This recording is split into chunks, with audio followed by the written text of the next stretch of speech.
గుంటూరు పశ్చిమ ఎమ్మెల్యే గల్లా మాధవి జన్మదిన వేడుకలు ఘనంగా నిర్వహించారు. సందర్భంగా నిరాశ్రయులకు అల్పాహారం, పండ్లు పంపిణీ చేసి సేవా కార్యక్రమాలు చేపట్టారు.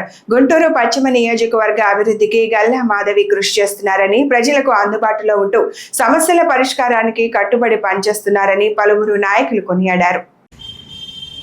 గల్లా మాధవి గారు ఇంతవరకు ఈ గుంటూరు పశ్చిమ నియోజకవర్గం కానీ, గుంటూరు 2 నియోజకవర్గంలో కానీ ఏ ఎమ్మెల్యే ప్రజలతో మమేకమైనట్లుగా దాఖలాలు లేవు.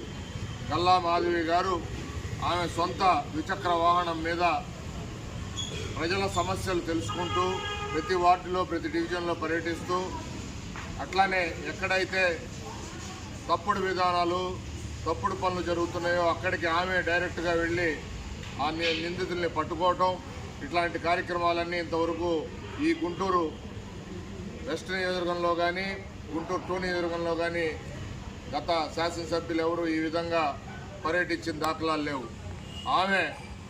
ప్రజలు ఆమెకు అత్యధిక మెజారిటీ అందజేసినందుకు ప్రజలకు సేవ చేయాలని చెప్పి ఆమె నిరాటంకంగా సేవ చేస్తూ ప్రజలను మన్ననలు పొందుతూ ఈ రోజున ప్రముఖ స్థానంలో మరి గుంటూరు పశ్చిమ నియోజకవర్గం ఉండటం జరిగింది.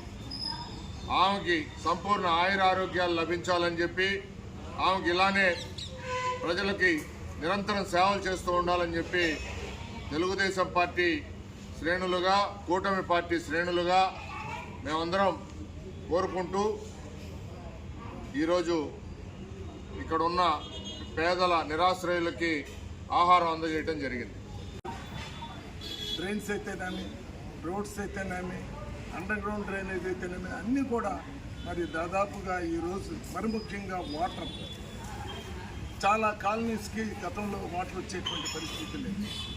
మరి ఎక్కడైతే వాటర్ రావట్లేదు, ఎందుకు రావట్లేదు, ఆ యొక్క పరిస్థితులను గమనించి వెంటనే వాటర్ వచ్చేటువంటి పరిస్థితి, ప్రతి పేదవాని యొక్క కళ్ళల్లో ఆనందం చూడాలనేటువంటి ఉద్దేశంతో మరి ముఖ్యంగా ₹1 కూడా ఖర్చు పేదవాళ్ళ మీద పడకుండా మరి వాటర్ ఇచ్చేటటువంటి పరిస్థితి, రోడ్స్ కానీ, అదేవిధంగా బోర్స్ కూడా ఎక్కడైతే అవసరం ఉందో బోర్స్ కూడా వేయటం అనేది జరిగింది. ఆ విధంగా నియోజకవర్గాన్ని డెవలప్ చేసుకుంటూ మరి అందరూ మనం పొందుతూ ముందుకెళ్తున్నటువంటి గల్లా మాధవి గారి రానున్నటువంటి రోజుల్లో ఇంకా ఉన్నతమైనటువంటి పదవిలోకి రావాలని మనస్ఫూర్తిగా మేమందరం కూడా కోరుకుంటూ మరి ముఖ్యంగా సిస్టర్స్ కూడా